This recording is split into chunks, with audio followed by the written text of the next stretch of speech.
Hi everyone, I am Skittle Num Num. Welcome to my YouTube channel.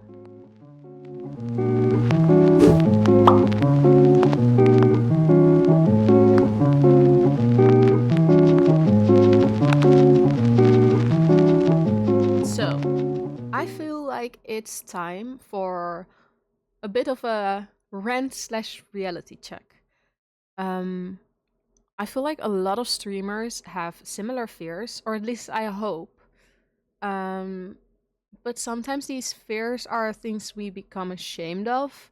And I am kind of hoping that by creating this video, people will realize that just being afraid of certain things doesn't make you either a bad person or a bad streamer. It just makes you human. So I am going to tell you guys my top 5 fears as a streamer. First fear. And this is one that I feel like gives me the most guilt. I don't support other streamers or my friends enough.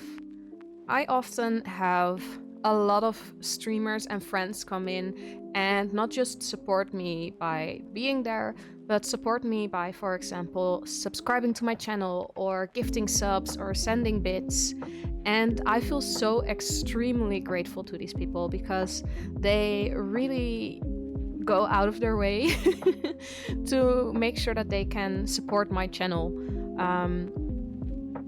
However, that often results in me wanting to be able to do the same for them. I think a few of my love languages are definitely gift giving and words of affirmation. And I'm the type of person who loves giving gifts more than receiving them.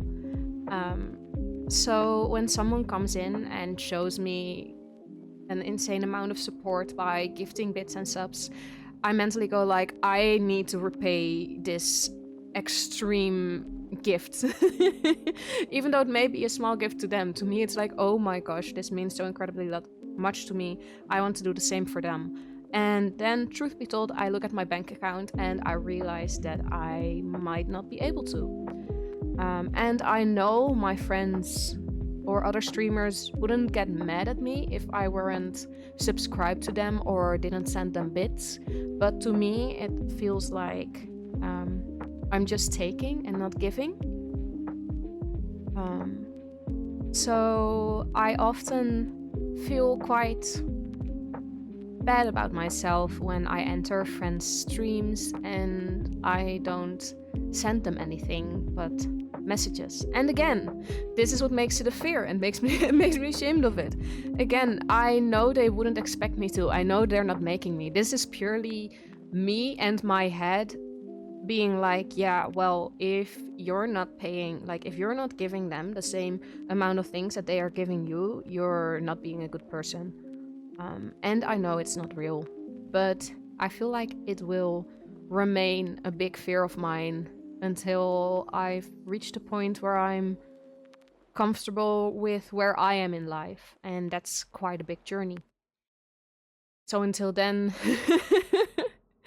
we just gotta suck it up and just appreciate and love the appreciation and love that others are showing us, and know that us simply being there and emotionally being there is enough.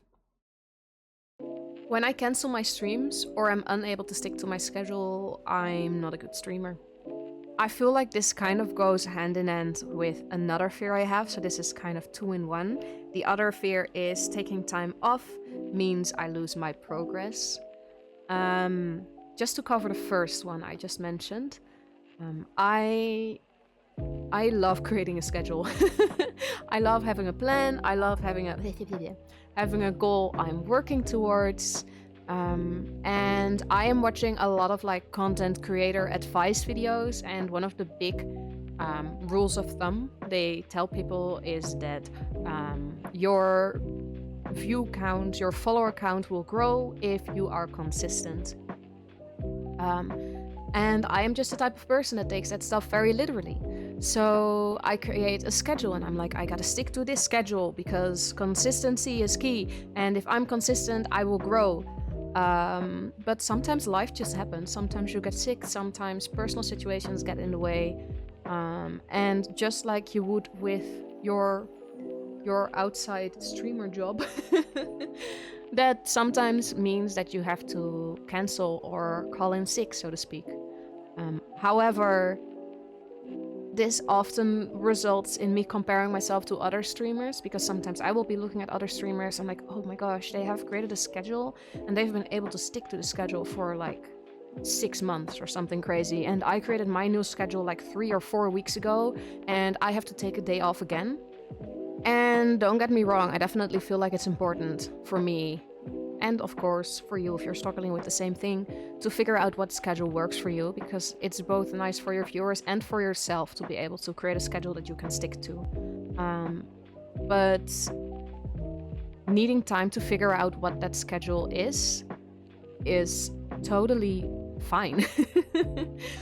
It can take, and even like this is certainly a thing when you just start streaming or you're still like on your journey to figure out what type of streamer you want to be. Of course, you're going to need time to figure out how to figure that stuff out. But even if you've been streaming for a long time, you might come to the realization at some point that a certain schedule isn't working for you. And at that time, it's totally fine to take a break or need to cancel a stream every once in a while because you realize that, oh my gosh, this day isn't ideal for me because this day I usually go get a drink with friends afterwards because it's the only time that we're all available. Or this day is usually my day when I'm the most exhausted because I've had these certain activities on the day before. And it takes time to discover that stuff. To dive into the second kind of correlating fear, the fear that taking time off means losing progress. It goes hand in hand because I feel like it's again part of that consistency is key part. I am worried that when I take time off, I start creating this fear for streaming because it's what happened before. I tried streaming a few years ago and I only streamed, I think, 2 or 3 times. Maybe even less. And at that time, I took a break because I wasn't really doing well mentally. But because I took a break when I was experiencing a lot of anxiety and depression, I started getting stuck in this loop where I started associating streaming with these emotions and the people that surrounded them. And I got over that fear eventually. It took a few years, but I got over it. But now I am worried that when I take time off again, I will fall back in that loop of being too afraid to start again. And again, it's one of those things where I feel like a lot of streamers are scared to start again once they've taken a break. Sometimes that can be a 1-week break, sometimes that can be a month or multiple month break. For some reason, it's terrifying to start again once you've stopped. And that's all this mental block that we've built. No one has told us that if we dare to return, this thing will happen, and if we leave, we gotta stay away. No one says that stuff. It's usually the opposite. Usually, your community is like, take all the time you need, we will be here when you return. So why are we so afraid to actually take that time that we need and return afterwards? It's honestly something I'm still trying to figure out, why we're so afraid that people or community will leave us if we start taking care of ourselves too much. Maybe at some point I will figure it out. There will be a second video when I do. For now, it's just a fear I wanted to share, just so hopefully other people know they're not alone in this fear and that it's okay to have this fear. Okay, I said the first fear was the one I experienced the most shame around. That might actually not be true now that I'm looking at the next one. The next one is other streamers' accomplishments mean that I have failed.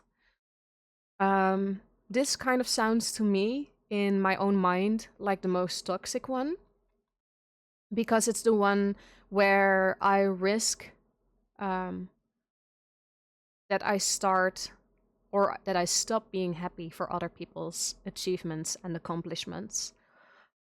I don't know if it's something that's just me and where I come from, but I feel like I come from this environment where people are often really compared to one another.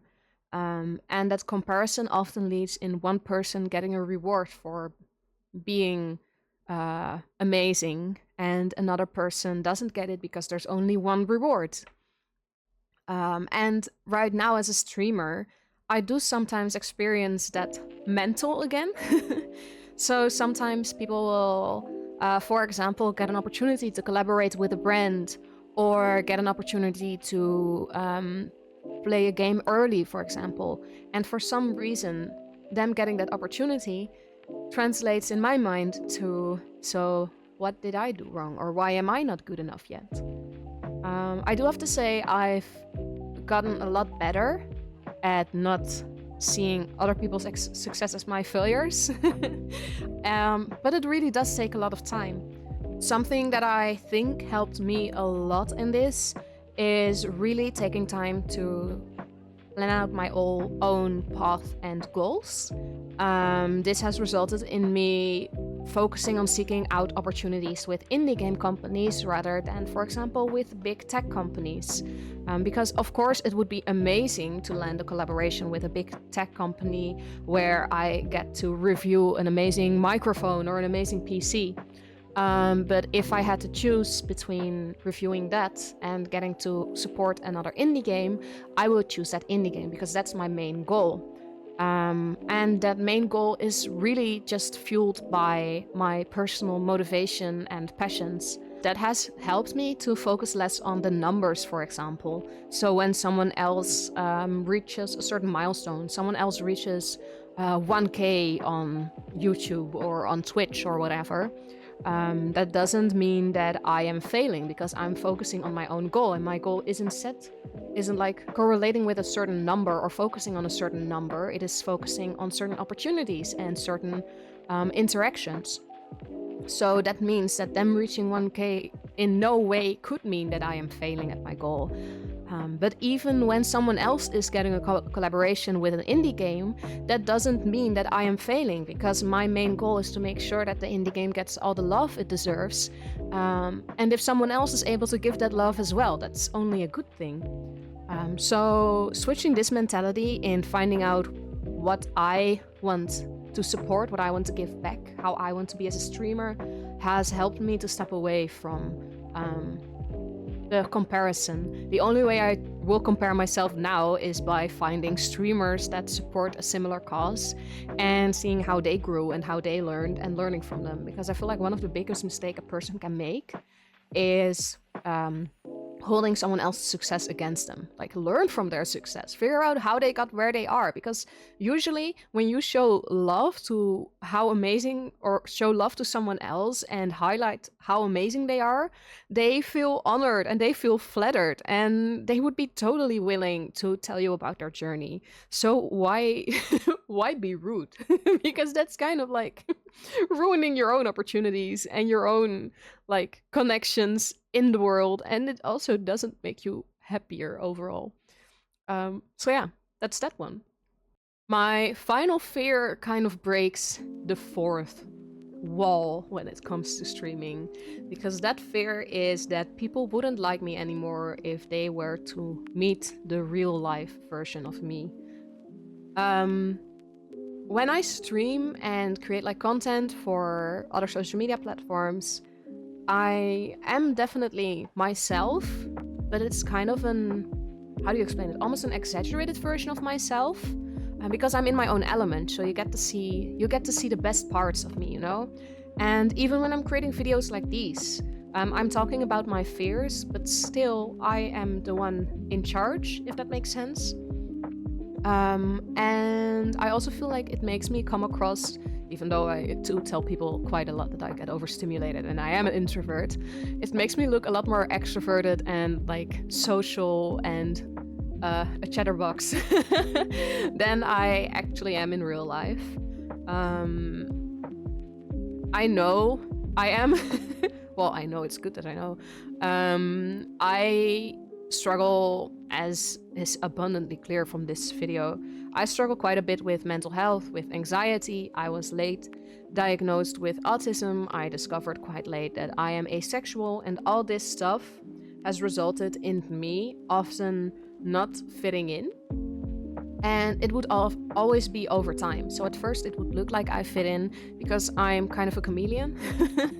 I blend into every environment because I adapt to different social situations. But I am only able to do that as long as I am not too exhausted or not too overstimulated. And life has taught me that I always get overstimulated at some point, because that's the fun thing with autism. It's a disability because you are not like, the world isn't created for your level of abilities.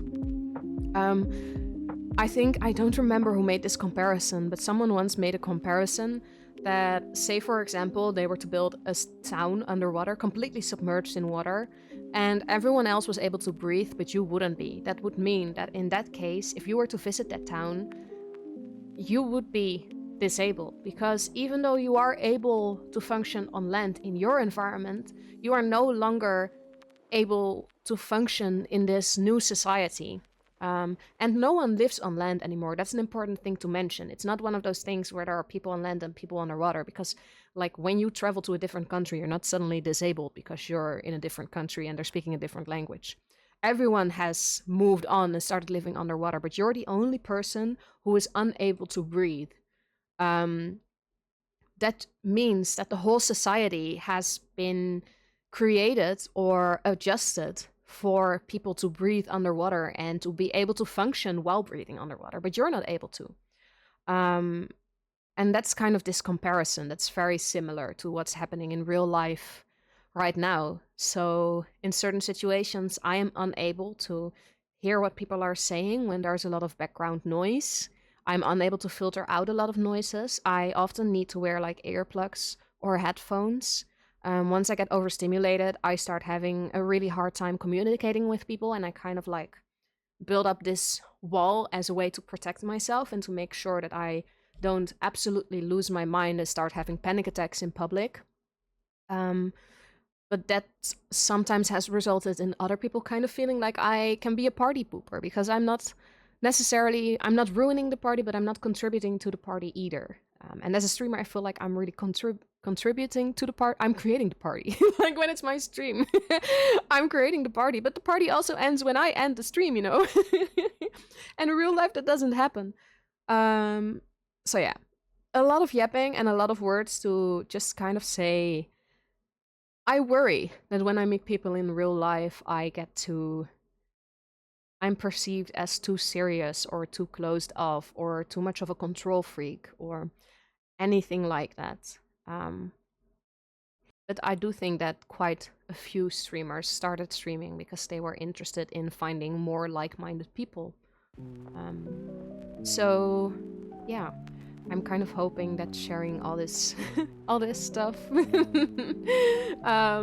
make sure that I am able to find like-minded people, and to make sure that those like-minded people know that they don't have to be afraid to fear the fears that they have. That I feel like one of the main first steps to get over fears is to no longer be afraid of the fear itself, I mean.